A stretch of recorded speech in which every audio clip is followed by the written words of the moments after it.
Hello everyone, and thank you for taking the time to watch this video.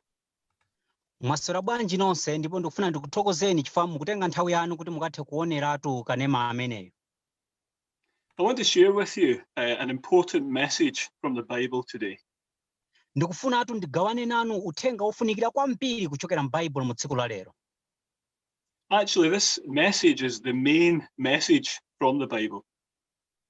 Uthenga umene ndikufuna ndikupatseni apa ndi uthenga weniweni ofunikira kwambiri kuchokera m'Bible. So I can guarantee that you will never hear a more important message than this. Nde inetu ndikhoza kupatsani chitsimikizo chonse kuti pamoyo wanu simudzamvanso uthenga wina umene ndi ofunikira kwambiri kuposa uthenga umene ndikufuna ndikupatseni mu tsiku la lero. This message is God's message to you. Uthenga umenetu ndi uthenga umenetu ukuchokera pa mtima pake pa Mulungu kubwera kwa inuyo. Now I want to read to you a question that was asked by the Lord Jesus Christ. Ine ndikufuna ndikuwerengereni inu funso limene linafunsidwa ndi Ambuye Yesu Khristu. Now you'll find it in Matthew chapter 22 and verse 42. Ndetu mulipezatu funso limene litu ku buku la Mateyu chapter chake cha 22 ndime yake ya 42. And the Lord Jesus asks those who were standing around him, "What do you think about Christ?" Nde Ambuye Yesu Khristu anafunsa kwafunsa anthu onse amene anayimirira momuzungulira iye nanati kodi inu mukuganiza bwanji kuti Yesu Khristu ndi ndani? And the Lord asked that question because he wanted to challenge those who were round about him about what they thought about him.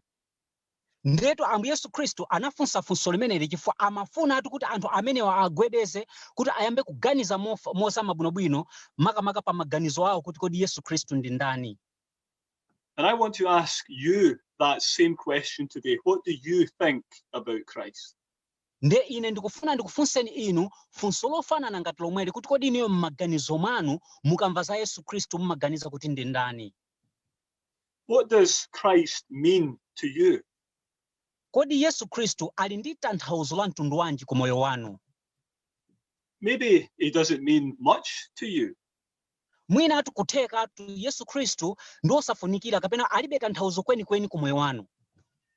Or maybe he's someone you've considered for a long time, but you still don't truly know who he really is. Kapena mwina nkutheka tu ndi munthu amene inu makhala muli kuganiza za iye kwa nthawi yayitali koma simunafike pomuzindikira kuti iye ndi ndani.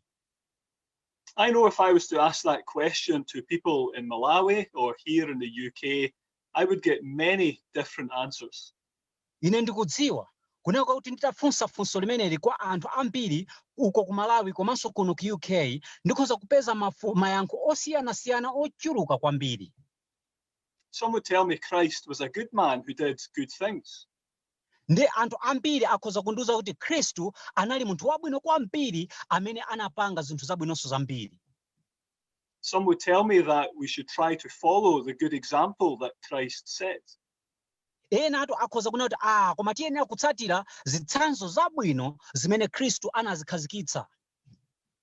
And these things are true, but the Bible tells us that Christ is far more than these things. Nde zinthu izi zonadi ndi zinthu zolondola ndithu koma Khristu ndi wopyolera pa zinthu zimenezi. And one of the key facts that the Bible presents to us about Jesus Christ Ndetu chinthu chimodzi chimene ndi chofunikira kwambiri chimene Bible limatiuza zokhudzana ndi Yesu Khristu is that he is God's son, and that makes him God in human form. Ndi zonena kwakuti iyetu ndi mulungu mwana ndipo izi zimamukhazikitsatu iye kukhalatu mulungu mwa munthu. And God opened up the skies one day and said with a loud voice that everyone could hear, "This is my beloved son," he said, "in whom I am well pleased." Ndipo tu mulungu analankhulatu kuchokeratu mlengalengatu zaka zimenezo pamene Yesu Khristu ali pa dziko lapansi ndipo wina aliyense anamva kuti uyutu ndi mwana wanga wokondedwa ndipo mwa iye ndikondwera.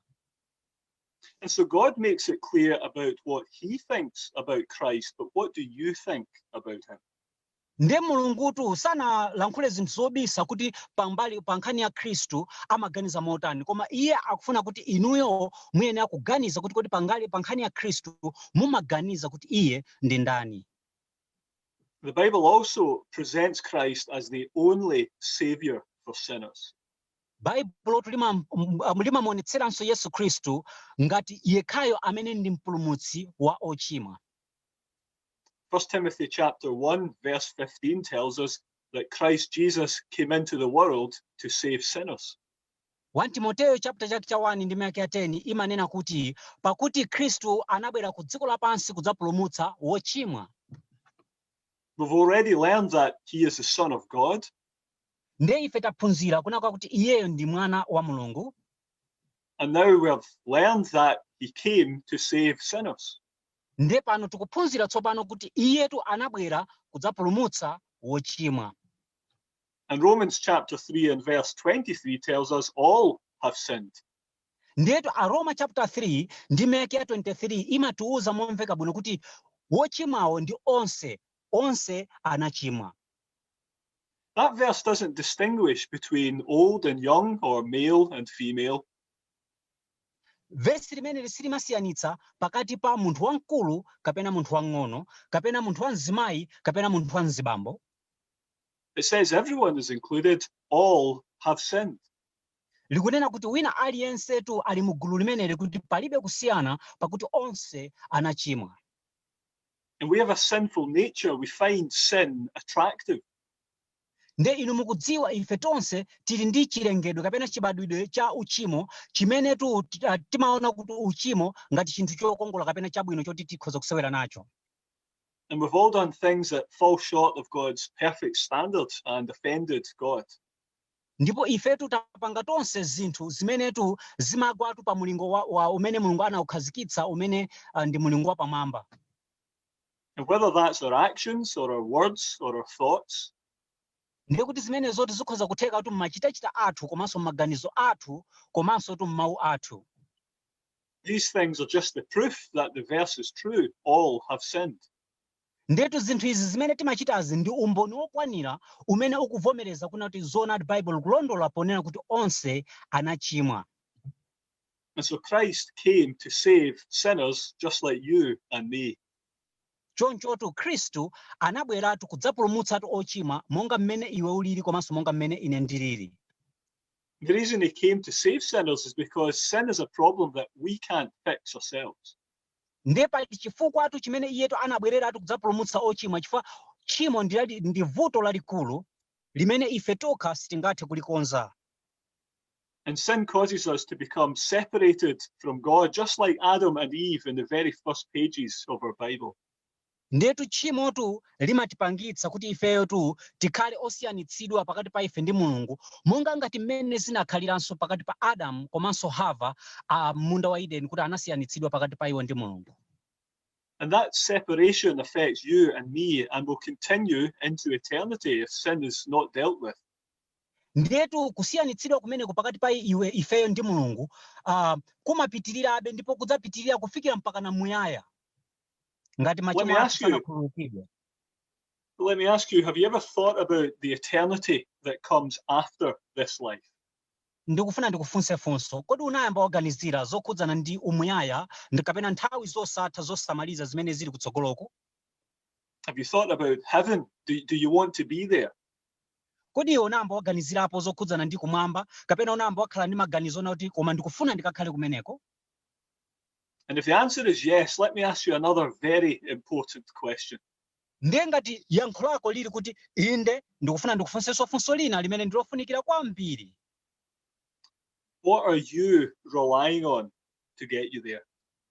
Kodi iwe ukudalira chiyani kapena ukukhulupirira chiyani kuti ukafike kumeneko kumwamba kumene ukufunako? Men and women and young people all over the world are trying many different things. Azimayi komanso azibambo komanso ana ang'ono dziko lonse lapansi akuyesetsa zinthu zosiyana-siyana kuti mwina akhoza kufika kumwamba kumeneko. They're trying church attendance. Well, Malawi has many churches. Akuyesetsatu kupitatu m'machalichi kuti mwina azikakhala m'machalichimo pamene ku Malawi kuli machalichi ochuluka ambiri. They're trying good works and kind actions. Well, I've experienced the kindness of the Malawian people.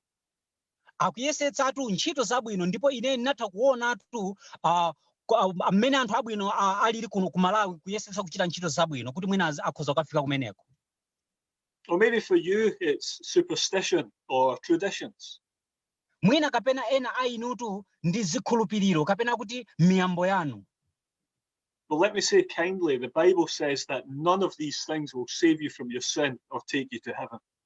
Koma ndikufuna tu ndikulankhule tu mwachikondi kuti Bible limalankhula momveka bwino kuti zinthu zonse zimene tazifotokoza izi olonga zichite sizingakutengeretu kuti ukafike kumwamba. The person that we've been thinking about today, the Lord Jesus Christ, he is the only way to God's heaven. Munthutu amene takhatiri nkuganizira lero ndi Ambuye Yesu Khristu, iyeyo tu ndiye njira yokhayo yoti tikafikire kumwamba. In John chapter 14 verse 6, the Lord Jesus says, Yohana chapter chake cha 6 ndime yake 14, chapter 14 ndime yake 60 ananena kuti, I am the way, the truth, and the life. No one comes to the Father except through me. Ine ndine njira, choonadi ndi moyo, ndipo palibe munthu amene adza kwa Atate kapena afika kwa Atate ngati sadzera mwa ine. And Christ is the way to heaven because he came to be the savior for sinners. Yesu Khristu akhoza kutitengera ife kumwamba chifukwa iye anabwera kudzakhala mpulumutsi wa anthu ochimwa. And God needs to judge sin fully. Ndetu Mulungutu amayenera kuti aweruze uchimo kwathunthu. But because God is a gracious God and a loving God, he sent his son, the Lord Jesus Christ, to die on a cross at Calvary. Nde chifukwatu Mulungutu ndi Mulungu wa chisomo komanso wodzaza ndi chifundo, nde iyetu m'malo mwake anatumiza mwana wake kumuweruza pa mtanda chifukwa cha machimo athu. And it was during this important event that God allowed the Lord Jesus Christ to take the punishment for the sin of the human race. Nde ndi pa nthawi imeneyi kuti Mulungu analolatu mwana wake tu kuti amulange pa mtanda paja kuti alandire chilango kuti apereke chipulumutso. And all that God asks us to do is confess our sins to him and believe in the Lord Jesus Christ. Ndetu chimenetu Mulungutu akutifunsatu ifeyotu ndi kuvomerezatu machimo athu kwa iye ndi kukhulupiriratu mwa mwana wake Ambuye Yesu Khristu. And maybe you've been searching for a way to earn peace with God or get a fix for your sins. Ndiye inu tumwina kutheka makhamuni kufufuzatu njira kuti mukakhaletu ndi mtendere ndi Mulungu kapena kuti mukakhale pa ubale wabwino ndi Mulungu. And you still have an emptiness and you have got no real hope. Ndiye mwina kufikira mu tsiku la lero mkati mwanu muli chosowekabe chachikulu chimenetu chimabweretsatu kuti muganize kuti palibe chimene mwachipeza pa kufufuza kwanu. And that's because Christ is the only way. Ndetu ichitu ndi chifukwa chonako kuti chosoweka chimene simunachipeza chifukwa Khristu ndi njira yokhayo imenetu ndiyopitira kumwamba. So as I finish, let me ask you that question again. What do you think about Christ? Ndiye pamene ine ndikumaliza ndikufuna ndikufunseni funso limene nakufunsaninso kachiwiri kuti kodi inuyo mukaganiza za Khristu m'maganizo manu mmabwera zotani kapena m'maganizo zotani za Yesu Khristu? Is he just a good man who lived a good life? Kapena iye kwa inu ndi munthu amene anali munthu wabwino amene anangokhala moyo wabwino pa dziko lapansi? Or does he mean more than that to you? Kapena ali ndi tanthauzo lalikulu kuposera pamenepo kwa inuyo? Is he your savior? That's what we're asking today. Kodi iyeyo ndi mpulumutsi wanu? Ndipo ili ndi funso limene ine ndikukufunsani kapena kukuwuzani kuti mwe ayenera kukhala mpulumutsi wanu.